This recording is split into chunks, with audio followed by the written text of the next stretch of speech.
Eu quero falar um pouquinho para você entendermos um pouquinho sobre a palavra de Deus. Eu sei que está quente aqui. Quem está com calor, levante a mão e diga: Deus me ajude. Mas você não pode reclamar, porque você dormiu no ar-condicionado nesta noite, amém? Ano passado foi assim também. Ano passado o pessoal dormiu num quarto com ar-condicionado. Então, em nome de Jesus, os próximos Adorarte vai ser quarto com ar-condicionado, e vai ser também o lugar das pregações com ar-condicionado. Profetiza em nome de Jesus. Estou profetizando. Se você recebeu ou não, não sei, Ana. Nós estamos lendo o livro do primeiro livro de Reis. Primeiro livro de Reis é um dos livros históricos que pouca gente dá importância, porque a gente gosta de ler as profecias dos profetas, a gente gosta de ler o Evangelho, gosta de ler o Apocalipse.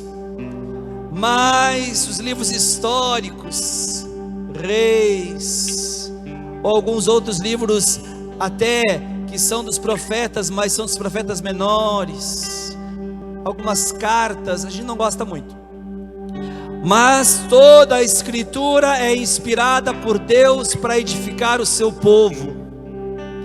Então essa leitura que nós também acabamos de ouvir, ela é grandemente importante para mim e para você. Há poucos dias atrás, o William estava numa pós-graduação de teologia. Gente, o William já está fazendo pós-graduação em teologia. Então, se alguém quiser aprofundar-se na palavra depois, pode perguntar para o William, porque parece que a pós foi sobre alguma coisa assim, sei lá, sobre igreja em saída ou saída da igreja, alguma coisa assim, não sei. Mas o livro de Reis, pelo livro de Reis, está falando de um rei chamado Jeroboão. Diga Jeroboão. Sugestão de nome para o teu filho, Ana. Jeroboão, que também está no mesmo tempo de um outro rei, Roboão. Diga Roboão. Se não gostou de Jeroboão, pode pegar Roboão. Se forem gêmeos, GG e Rorô, credo, misericórdia. Mas são dois reis. Agora, para você entender bem isso, nós temos que entender o que aconteceu. Deus governava o seu povo, Ele era o rei do seu povo, Ele dizia ao povo o que tinha que fazer, Ele dava lei e os mandamentos ao seu povo através dos patriarcas e profetas. Era o Senhor que conduzia o seu povo, o Deus onisciente, que sabe todas as coisas, que sabe tudo o que vai acontecer. Ele, como um bom pastor, governava, regia, conduzia o seu povo. Até que chegou um momento onde o povo começou a ficar com um certo desconforto, porque Deus fazia isso através de homens escolhidos, separados. Kadosh, diga comigo, Kadosh. Mas o povo achou ruim, porque Moisés falava diretamente com Deus, mas o povo não. Porque Elias falava com Deus, mas o povo não. Ou aliás, naquela época Samuel falava com Deus, mas o povo não. Abraão falou com Deus, mas o povo não. Então eles queriam não mais que Deus governasse o seu povo através dos profetas ou patriarcas, nem mesmo dos juízes instituídos por Moisés, mas queria que Deus não mais governasse o povo, senão reis humanos, que eles pudessem aclamar. Então veja, na lógica de Deus sempre foi assim. Deus, Ele na sua soberania, Ele escolhe os seus, Ele escolhe o seu povo, Ele escolhe quem Ele quer. Mas o ser humano que estava desviado, que estava obcecado pelos seus próprios interesses, não queria mais que Deus escolhesse, mas eles queriam escolher, e escolheram para si um rei. O rei chamado Saul foi o primeiro rei de Israel. O que aconteceu? O povo escolheu Saul, Deus aceitou, disse: então vamos ver onde vai dar isso aí. Tudo bem, vocês querem Saul? Vai lá, Samuel, unge o profeta Saul como rei. E pouco tempo depois que Saul foi ungido como rei, Saul começou a se desviar e desviar todo o povo. de tal forma que Deus disse: basta, agora eu vou levantar um homem novamente como rei, e esse será Davi. E houve uma disputa, uma tensão, uma guerra entre Saul e Davi. Davi até mesmo chegou a ter a oportunidade de matar Saul, mas Davi disse: não tocarei no ungido do Senhor. Se Deus quer fazer, Ele vai fazer, não eu. E Davi, mesmo com seus pecados, mesmo com as suas misérias, obedeceu a Deus. Então chegou o momento onde realmente Saul tombou e Davi governou o povo. Depois de Davi, um sucessor de Davi foi levantado, chamado Salomão. Você já ouviu falar em Salomão talvez? Porque ele é o homem da sabedoria. Quando Davi desceu com seus pais, a escritura diz, ou seja, foi sepultado com seus pais, Salomão, jovem ainda, foi governar. E Deus falou com Salomão e disse a Salomão que Salomão podia escolher o que quisesse, podia escolher até mesmo um reino poderoso com muitas riquezas, poderia conseguir a conquista, a vitória sobre seus inimigos. Mas Salomão, jovem, disse: não, Senhor, eu sou ainda muito jovem, eu não tenho experiência, eu preciso de sabedoria, dá-me a sabedoria. E então Deus disse: pois bem, porque pediste não riquezas, não vitórias, mas a sabedoria para governar o povo, eu te darei sabedoria. E Salomão foi um grande rei. Inclusive Deus apareceu a Salomão, isso está ainda em 1 Reis 9, e Deus disse: esse Salomão que construiu o maravilhoso templo de Jerusalém. O templo de Salomão era tão precioso porque ele era tão sábio que todos tinham confiança nele, até mesmo a rainha de Sabá, que não adorava a Deus, mas ficou tão impressionada com a sabedoria de Salomão que deu riquezas a ele. E Salomão construiu um templo gigantesco, um templo com ouro, prata, pedras preciosas. E Deus apareceu a Salomão quando ele acabou de construir o templo, e o Senhor disse a Salomão: ouvi a tua oração e a súplica que me dirigiste, então consagrei esta casa que me construíste, a fim de nela fixar o meu nome para sempre. Meus olhos e meu coração aí estarão no templo, no altar do templo, perpetuamente.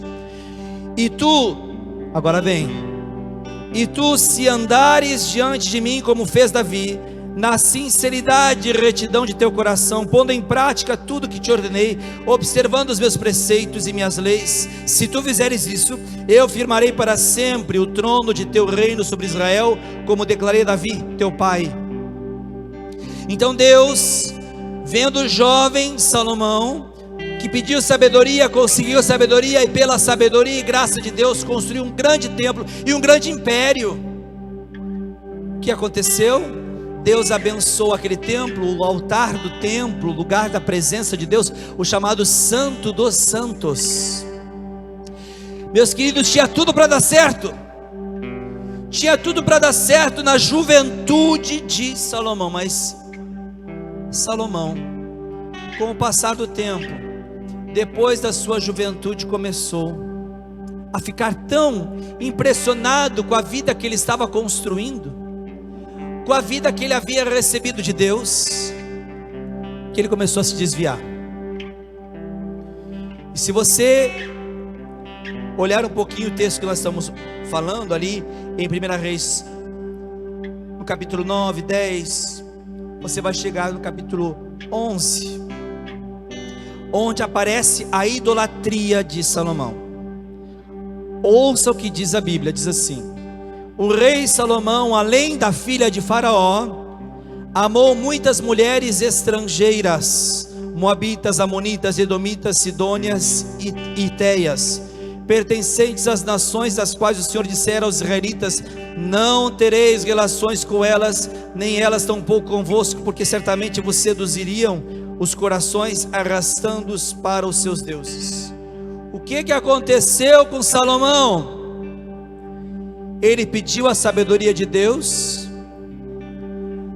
e usou a sabedoria de Deus para cantar as minas, né? O cara era bom de lábio. Ele era bom de tudo, porque ele construiu um império tão grande, todo mundo queria se unir a ele. Mas ele começou a ter uniões ilegítimas, adultérios, sobretudo espirituais. E Salomão, seduzido por este adultério, começou a idolatrar deuses falsos. E sabe o que aconteceu com Salomão? Se você passar essas folhas, você vai perceber que Salomão, em vez de ir adorar a Deus no templo, diante do altar do Senhor, começou agora a adorar falsos deuses em outros lugares. E Deus, que havia abençoado Salomão, retirou a mão. Deus, que havia estendido a mão sobre Salomão, retirou da sua mão sobre ele.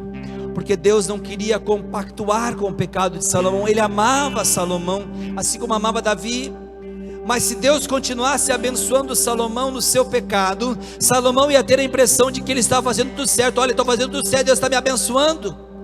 Então, para que Salomão se convertesse, se salvasse, Deus retira a mão de Salomão, porque na verdade Deus retirou a mão de Salomão, porque Salomão retirou a mão do altar do Deus vivo e começou a adorar falsos deuses. Por causa disso, Deus decidiu levantar outro homem. Veja que coisa interessante.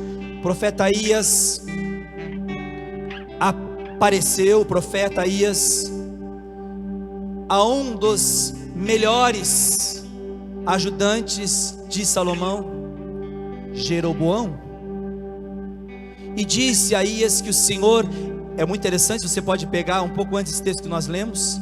O profeta Aías chega, ele tira o manto, e ele começa a cortar o manto, rasgar o manto em 12 pedaços, por causa das 12 tribos de Israel, que era o povo de Israel. E ele diz: o Senhor te dará 10 dessas tribos, você vai governar quase todo Israel, quase todo o povo de Deus, mas Deus não vai tirar tudo de Salomão, por causa da promessa que fez a Davi. E então Jeroboão, que nós ouvimos aqui nessa leitura, começa a investir contra o reinado de Salomão e espera Salomão morrer para tomar o lugar do governo. Mas Roboão, filho de Salomão, era o herdeiro legítimo. Mas o povo estava tão cansado de Salomão, porque o povo viu que Deus havia levantado Salomão, mas Salomão se perdera. E então o povo não queria mais. O povo começou a rejeitar Salomão, porque Deus havia rejeitado Salomão, rejeitado as práticas de Salomão. Então o povo não queria mais nem Roboão, porque Roboão começou a seguir os passos do seu pai. E então Deus aclamou, aliás, o povo aclamou Jeroboão, e Jeroboão se tornou rei. Jeroboão. E quando Jeroboão se tornou rei, o que aconteceu com Jeroboão? Deus fala com Jeroboão. Ele fala a mesma coisa, basicamente, que ele fala para Salomão. Ele diz a Jeroboão que se Jeroboão seguir os mandamentos do Senhor, se ele for fiel a Deus, então Deus também permanecerá com a sua mão para Jeroboão firmar o seu trono. Mas Jeroboão, depois que se tornou rei, fez a mesma coisa que Salomão. Tirou a mão do altar do Deus vivo, retirou-se da presença de Deus, e ao retirar-se da presença de Deus, Deus retira da sua presença sobre ele. É o mesmo caminho, é a mesma história. E isso, agora chega a leitura de hoje, faz com que Jeroboão, que começa a ver que o povo quer voltar a Jerusalém para adorar o Deus vivo no templo que Salomão erguera, o pai de Roboão, para poder fazer com que o povo não vá até Jerusalém, se encontrar com Roboão, ele faz 2 bezerros de ouro para que o povo vá idolatrar a estes bezerros de ouro como fosse o seu Deus. Para não irem para o templo, ele começa a afastar o povo do templo, afastar a presença do povo de Jerusalém, do templo, do altar de Deus, e então começa a afastá-los da presença de Deus. Irmãos, por que eu estou falando tudo isso? Eu estou falando tudo isso porque estou falando sobre estar na presença de Deus, viver na presença de Deus. Há um tempo atrás eu ouvi uma história muito bonita de uma mãe que pediu para sua filha fazer a oração da refeição, do almoço, me parece. E na hora, ela pediu para a filha agradecer pelo alimento. E a menina disse assim: olha só que beleza, a pureza de uma criança. Senhor, nós te agradecemos pela tua presença aqui entre nós, e nós te damos a nossa presença. Foi uma oração que eu nunca tinha ouvido, porque a menina estava dizendo: nós te agradecemos pelo presente que o Senhor nos deu de estar aqui conosco, nós te agradecemos pela tua presença. Nem agradeceu pelo alimento, agradeceu pela presença de Deus, mas ela diz: em agradecimento, em gratidão, nós te ofertamos a nossa presença para o Senhor. Isso significa um relacionamento de amizade. Amizade significa desfrutar de uma presença e estar presente na vida daquela pessoa.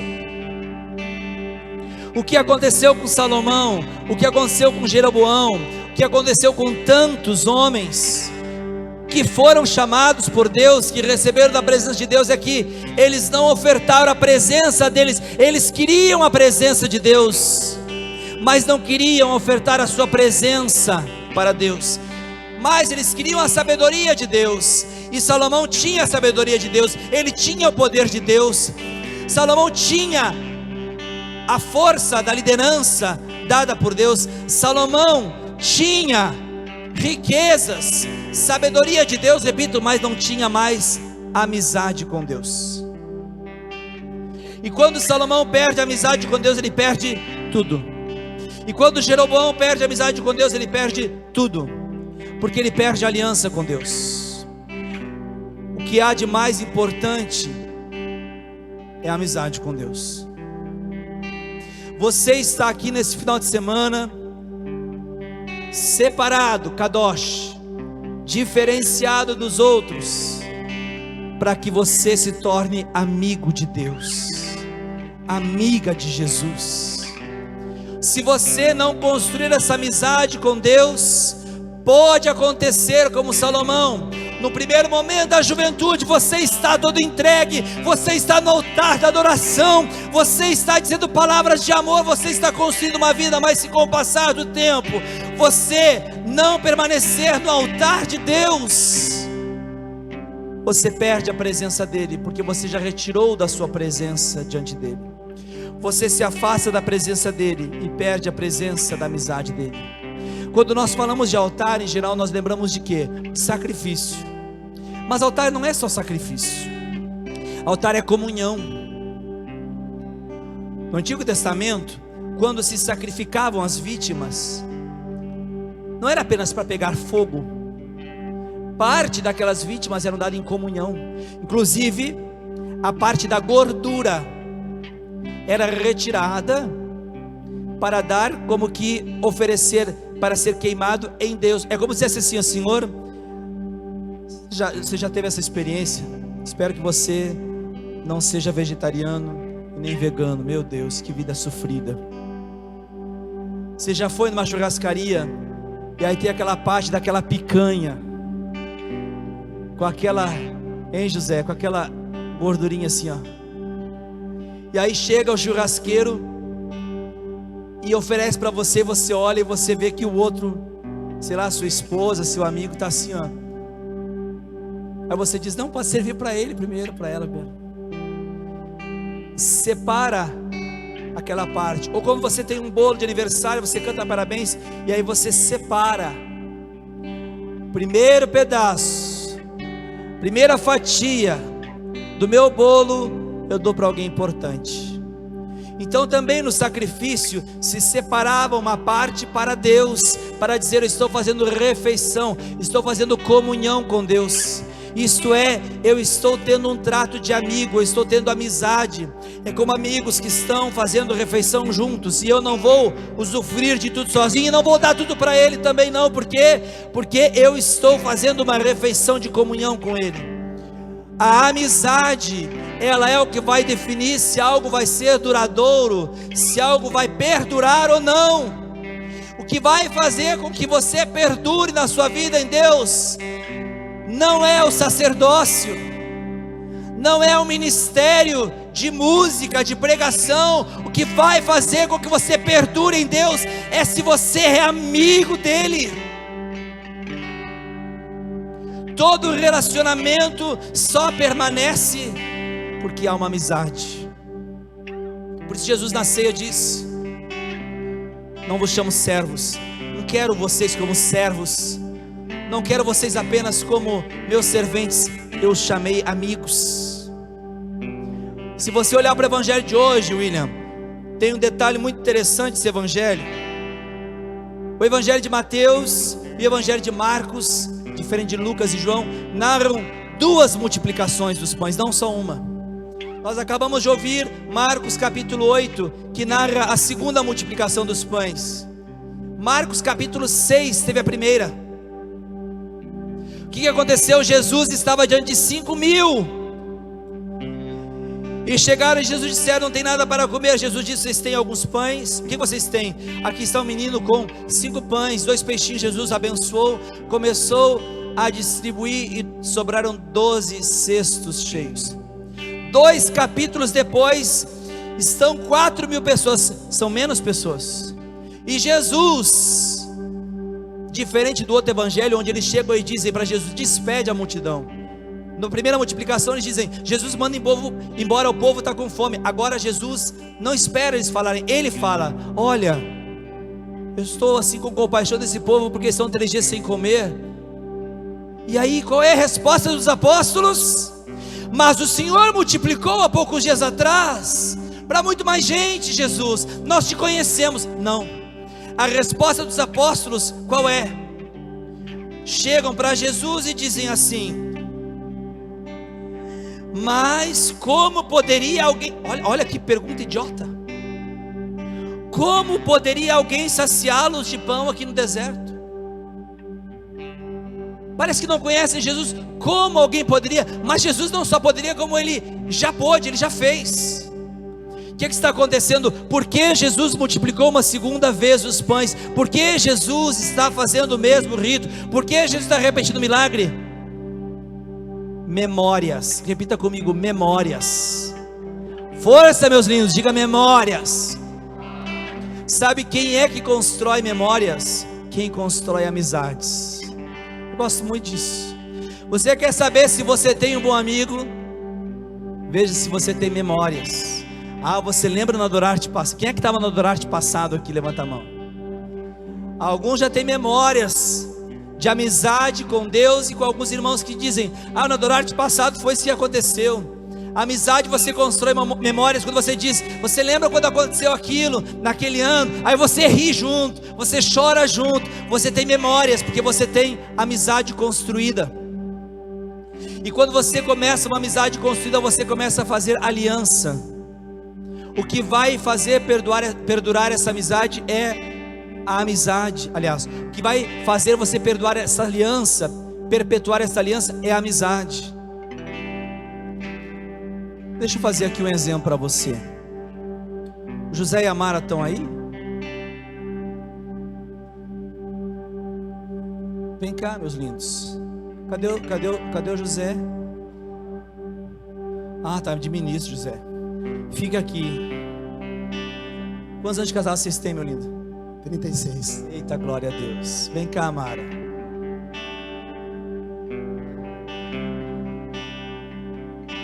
Eu sei que tu está servindo, mas tira a tua alma um pouquinho. Tira. Eu sei que tu está servindo, mas não faz mal. O pai está liberando aqui para ficar do ladinho dela. Bota a tua alma lá e fica aqui. David e a Marcela estão aqui. Vem cá.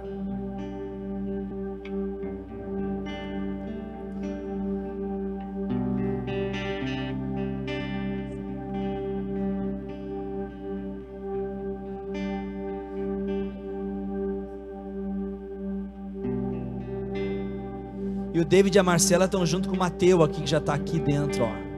Glória a Deus. Mas já são pais de mais 2, né? Vocês também são pais. Bernardo e a Jennifer estão aqui. Vem cá.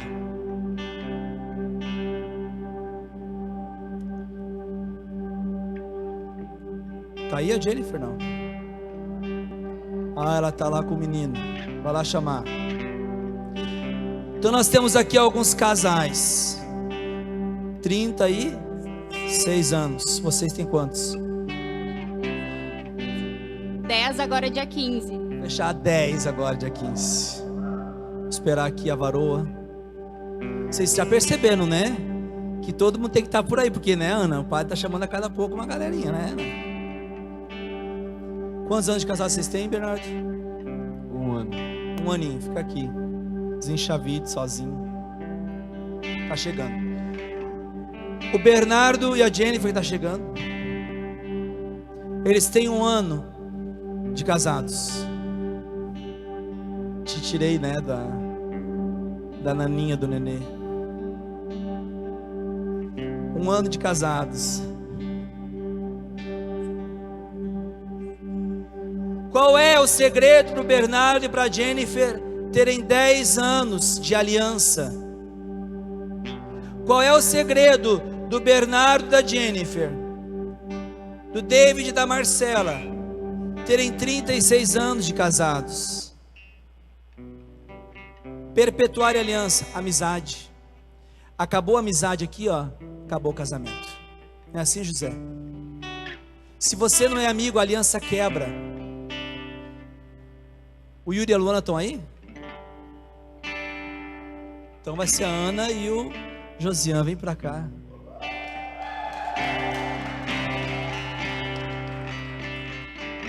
Eu queria o casal de noivos aqui. Quem sabe não é hoje, Josian? Não, ainda não, né? Profetiza. Vem cá, meu lindo, olha. Eles vêm de mão dada, você pode aplaudir, que lindo isso, Deus. Vem de mão dada, gente. Isso, obrigado, glória.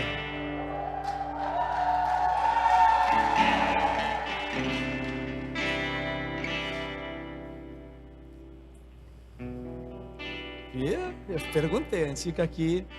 Então, aqui teria o Yuri e a Luana, que são... Tem alguém que são noivos aqui? Não. Não. Todo mundo encalhado. Aqui nós temos os namorados, se fossem os noivos, recém-casados, 10 anos, 36. O que faz com que quem está aqui... Olha, foi uma escadinha, né? 36, 10, 1, seriam os noivos, namorados. Aqui estaria o Nicolas. Não, brincadeira. Sozinho. Não, estou profetizando. O que faz? E quem esteja aqui, chegue até lá. Não é simplesmente o juramento que eles fizeram, não é apenas a bênção que eles receberam, não é apenas os filhos que eles tiveram, é a amizade que eles construíram. Você quer saber como é que você, Ana, você, Josian, vai chegar lá e vai poder ver os filhos de vocês, e vai poder ver os filhos dos filhos de vocês? É se esse relacionamento começa e continua na amizade. Esse é o segredo de todo relacionamento, amizade. Pode ficar aqui um pouquinho ainda. isso é uma prefiguração do nosso relacionamento com Jesus, o noivo. O Senhor Jesus não está procurando apenas profetas, não está procurando apenas líderes, o Senhor está procurando amigos. O Senhor não está te trazendo aqui hoje, neste final de semana, para perguntar a você: você quer me servir? Você quer ser missionário? Você quer ser um homem, uma mulher bem-sucedido? Você quer apenas construir uma vida linda de alguém que está cantando, está pregando? Não, o Senhor te trouxe aqui para te dizer: eu te escolhi para ser meu amigo. Porque sem a amizade com o Senhor, a aliança é quebrada. O altar é o lugar da aliança, o lugar é o altar da comunhão. Assim os casais juram amor e fidelidade diante do altar. E o Senhor hoje está dizendo a você, nesse final de semana: eu te trouxe aqui para que você ofereça a presença, a sua presença, você se apresente, você esteja com Ele como amigo. E então Deus vai construir com você um relacionamento, primeiro de amizade. Ou vocês começaram namorando já, meu bem? Não. Vocês sabem, na comunidade Manuel a gente tem um processo. Né, Josiane? É verdade. Não começa a namorar, na hora dói um pouquinho, né, meu filho? Na hora a gente pensa: ai meu Deus, dá uns beijos, Jesus, deve ser tão bom ficar junto com a pessoa. Mas se não começa na amizade, por isso que existe a gente na comunidade de vida, isso a gente realmente faz acontecer. Na aliança a gente sugere que aconteça.